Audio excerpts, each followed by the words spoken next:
What is going on, everybody? Welcome back here today to another top 15 video, and we're going to finish it off today after doing point guard, shooting guard, small forwards, power forwards, and we're going to do top 15 centers in the NBA today. So funny enough, this is actually the first one I'm recording out of all of them, so I'm still going to put out the disclaimer that this is my opinion, my top 15. This is not this season. This is not based off this season alone. This is based off, in general, my top 15 centers. If they were all fully healthy, and how I would want them on my team, I rank them. It's hard. Top 15 centers, ranking them was extremely hard. I would say, like, if you go to, like, shooting guards or small forwards, like, the 15th center, I think, is way more valuable than literally the 10th small forward or the 9th small forward in the league. Like, I'd rather have the top 15th center on my list than the 9th small forward I had on my list. So, it is tough. Now, I know you're going to want to dislike the video because I know I'm going to put your favorite player below, or somebody on your team below somebody else.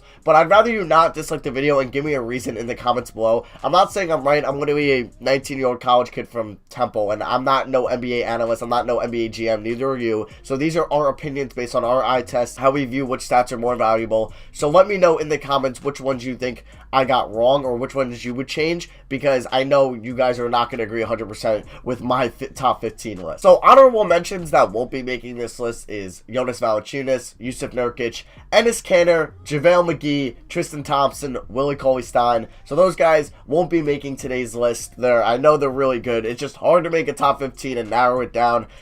So here we go. My 15th, I actually have two because I literally couldn't pick between them. Miles Turner and Jarrett Allen are going to be coming at 15 on this list. Dude, I'm telling you, there is a lot of good centers in this league. Miles Turner, averaging 2.82 blocks per game. Dude is a block machine. I think he might be leading the NBA. I could be wrong, but he's definitely up there in the NBA when it comes to blocks. I think he's even ahead of Anthony Davis. And we've seen Jarrett Allen make some crazy blocks this year. And he's becoming a really good proven star for the Nets for such a late first-round pick that he was. Even Miles Turner wasn't that high of a pick, but he was still in the lottery, I believe. And he's coming to his own. He did get that extension in the offseason. Well, he was 4-year. Was it 4-year 80 mil? I think it was 4-year 80 mil. I could be wrong on that 80 mil, but I know it was for 4 years, and it was around that number. And at first, I thought, like, the beginning of the season, he struggled. He's coming really into his own as of late, as a scorer, as a shooter, and he's still a really good defender, or still a solid defender, especially with these blocks. Leading the league in blocks, I mean, that's something to prove, or something to show. And Jarrett Allen is becoming that, not that, like, we don't know. Obviously, there's a lot of centers that they could get. That could be their franchise center for Brooklyn. But he's looking like he's going to be their franchise center. And I have them two coming in at 15. Next on this list is DeAndre Ayton. Yeah, we're going to rookie already, making the top 14 or top 15. And yeah, DeAndre Ayton averaging around 16 points a game. He's averaging over 10 rebounds, a block a game on the worst team in the NBA as I'm recording this video.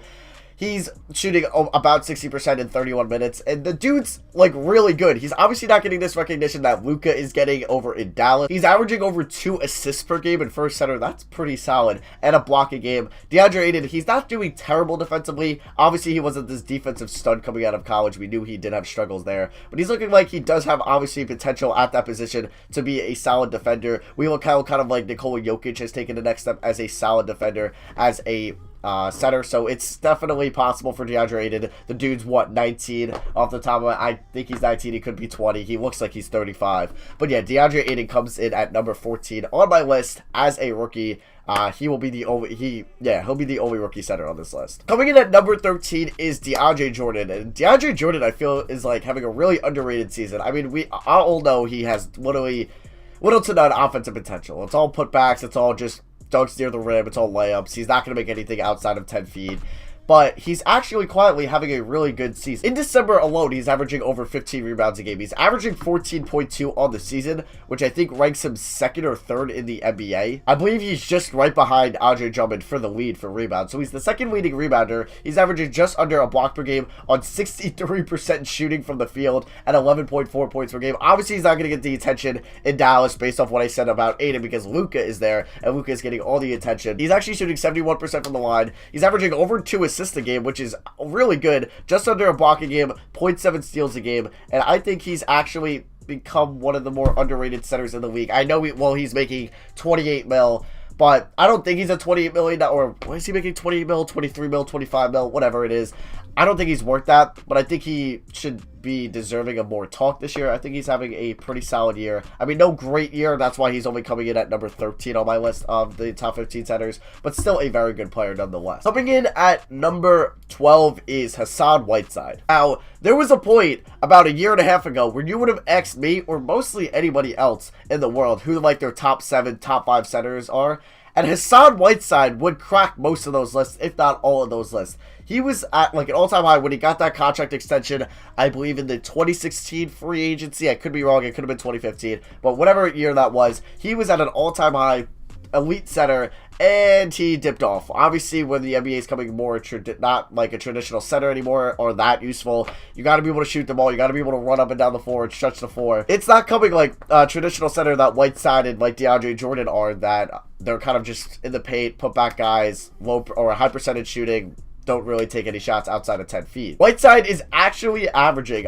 honestly, this is an elite stat line. It obviously doesn't translate on the court that much, but as like an elite player, but 13.3 points per game he's averaging, 13.1 rebounds, I believe that's third in the NBA, and 2.64 blocks per game. And he's only playing 26 minutes a night. He's not averaging like 30 plus like most of these other centers. So he's doing that this year, and really a lot less minutes than other centers are playing. And I think Whiteside, obviously, I don't know. He's probably going to opt into his contract in the offseason, and I don't know how Miami likes him, because I know after last year's season, they wanted a fully run Michael Winnick at center and move him to the bench, and possibly they wanted to trade him, and we all thought he was kind of out. But I think Whiteside has honestly kind of put out a name for himself again this year, and he's deserving of definitely a top 15 center. I don't know if he's worth his contract. I don't think he is, because if you give a lot of centers could probably put up that stat line. I mean, not a lot, but like Whiteside is definitely deserving of top 15, and he comes in at number 12 on my list. Now, since we've gone through 12, 13, 14, 15, you can make an argument if you really wanted to tell me Miles Turner is better than Whiteside, or DeAndre Jordan is better than Whiteside, or DeAndre Ayton is better than DeAndre Jordan. Like, I'm open to a debate in the comments. If they're like right there, if I have somebody at like 7 and 8, you can make a perfectly good argument and make me and convince me that that person 8 should be at 7 and that person at 7 should be 8. I'm not like, this is my set in stone. If I'm holding this to my grave. No, I'm just saying fully healthy, top 15 centers. So yeah, like there's obviously I could change these. I'm not gonna hold these to my grave. So coming in at number 11 is somebody that's definitely dropped out a lot coming this season. You can kind of see age is playing into a factor, and that's Al Horford. So Al Horford probably was around my 6th to 7th best center last year. I would probably say 7 or 8, but rather than 6 or 7. And you can tell age is probably catching up to Al Horford. He's 32 years old. I believe he has 2 more years left on his contract, including this year, kind of same as Whiteside. I think it's a player option this offseason that I'll most likely opt into. I could be wrong. But he's averaging just under 30 minutes a game this year. I know he was injured, and that also might play into effect. But he's averaging 12 points per game, 6.5 rebounds, and 1.63 blocks per game. He's never really been that big of a box score guy or a stat sheet guy. It's kind of what he puts on the floor. He's a very good defender, kind of an underrated defender, if we're being honest. He's a very solid defender. I would say he's one of the best defensive centers in the league, but I do think age is catching up to him, and right now I would just rather have 10 more centers than him.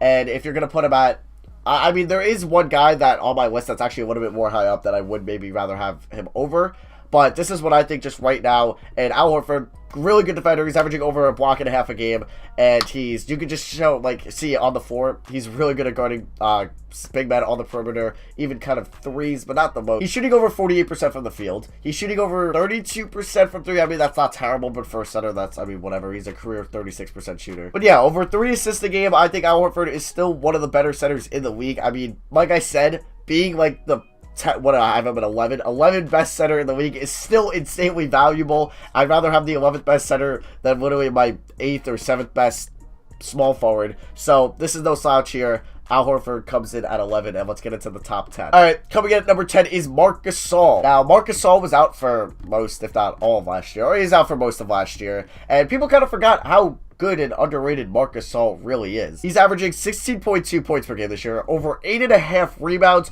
almost a block and a half a game. I think it's 1.47, and he's averaging over 4 assists per game, which is one of the best for a center in the league, only behind Nikola Jokic. Yeah, I think just because of the injury last year, Marc Gasol just doesn't get the credit that he deserves. Kind of how like Kawhi Leonard was injured all last year and people didn't have him in his top 5s anymore just because they forget how good he is. And I think that's coming in here with Marc Gasol. He's going to come in my 10th center in the league. I wanted to put him higher.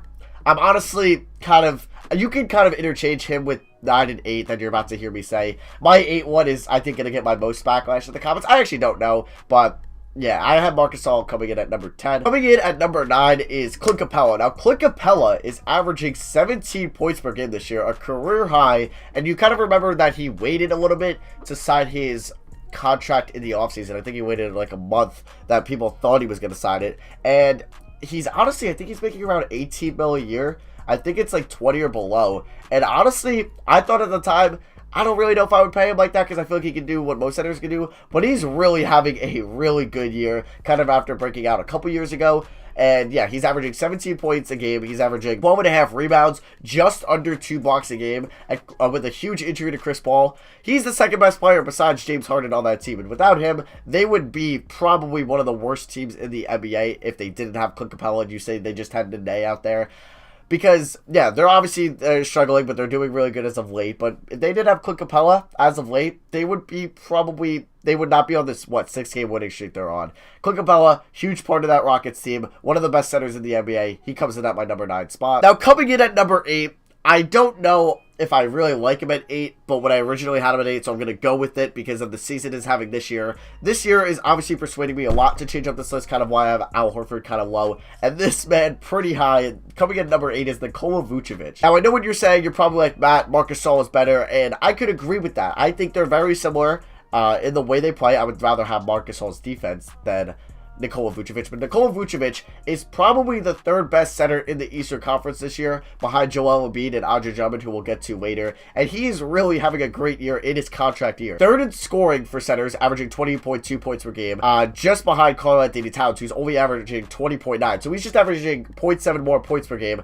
than Nikola Vucevic. He's averaging over 3.5 assists per game for a center, shooting 39% from 3, also for a center, which is really impressive, while still averaging over 50% field goal percentage. He's got a blocking game, he's got a steal game. I'm not saying he's the worst defender in the world. Obviously, I'd rather have a lot more centers on this list over him on defense, like an Al Horford, like a Miles Turner, like a Clint Capella, like a Gasol, like a pretty much everybody I named I'd probably rather have over him on defense besides DeAndre Ayton. But he's showed that he's a real offensive threat. I know, obviously, when we look at centers, defense is one of the main things we'd rather have them, like, be good at. Like, you kind of look why Enes Kanter didn't make this list, but somebody like DeAndre Jordan did.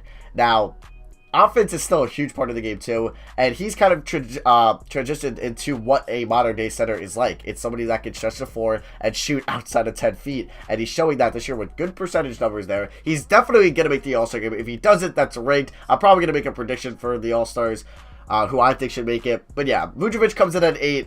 If you want to put him, if you want to put Marc Gasol, Clint Capella above him, even if you want to put Al Horford above him, I'm okay with that. I'm not going to argue with you, but I like Vucevic a lot this year, and I have him coming in at 8. Now, coming in at number 7 is Steven Adams. Steven Adams, if you probably asked a lot of people a year and a half ago, they would have said he's probably the most underrated center in the NBA, and I think he was at that time. Now I think he's getting properly rated because everybody wants to say he's the most underrated center in the NBA, so you can't really say that anymore when everybody's saying it. Kind of the whole Damian Lillard thing, everyone's saying he was underrated, and now you can't really say he's underrated anymore. Same with the whole Westbrook and overrated thing. You can't really say he's overrated anymore because I feel like he's properly rated. Same with Damian Lillard, but that's besides the point. Steven Adams averaging 16 points per game, 16.1, 9.9 rebounds. He's averaging under 10 rebounds a game, which is actually kind of surprising because if you watch the Thunder play, you feel like he gets a lot more. Maybe it's the Russell Westbrook effect, maybe it's not, but the dude's a beast. He's probably one of the strongest players in the NBA. He's also averaging about a little bit under a block a game, but he's averaging about assist and a half a game. And he's a great defender. He's actually like a really good rim protector if you watch him on the floor. Maybe he doesn't get a block in the play. Maybe he doesn't even get the rebound. But he's a great rim protector when it comes to people driving in the paint. And him there, he's not scared of anyone. He's going to come in at number 7. I wanted to put him higher, but there's just 6 people I'd rather have above him at this current moment in the NBA. Coming in at number 6 on my list, I think is the most underrated player on this list. And that's Andre Drummond. Andre Drummond, once again, leading the league in rebounds. He's averaging 15.4 rebounds a game.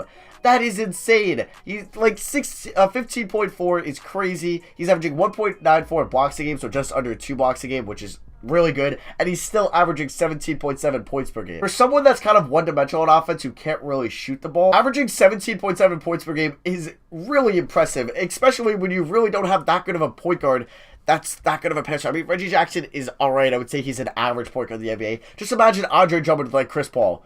Andre Drummond would literally be a top 3 center in the NBA. Or if you put like Russell Westbrook with him, or you put like LeBron James with Andre Drummond, oh my god, the dude would probably average like 22 points a game. I mean, he's only average, or he's at like a 50% field goal percentage, which isn't really the best for somebody at his kind of dimension on offense. If you look at like compare him to DeAndre Jordan, I think I said was at like a 63% field goal percentage. So yeah, but Andre Drummond does try to take a couple more outside shots than like DeAndre Jordan does. He's shooting 17% from 3. Not good, but he showed that he's actually taking those type of shots. He's averaging 1.5 steals a game, which is really freaking good. And yeah, I feel like he just doesn't get enough credit that he deserves. Obviously, when he goes up against Joel Embiid, he acts like he's not even a top 20 center in the NBA. But I feel like Andre Drummond, incredibly good, and like, he's just, I don't know. I think he's really underrated. I don't think he gets the talk he deserves, and he's going to come in at number 6 for me. Coming in at number 5 is somebody that I had at number 2 probably going into the year, and I'm going to actually drop him down to 5, but I don't know. I was really torn with him and who's going to come in at number 4, so I'm perfectly okay if you think he's better than number 4. I kind of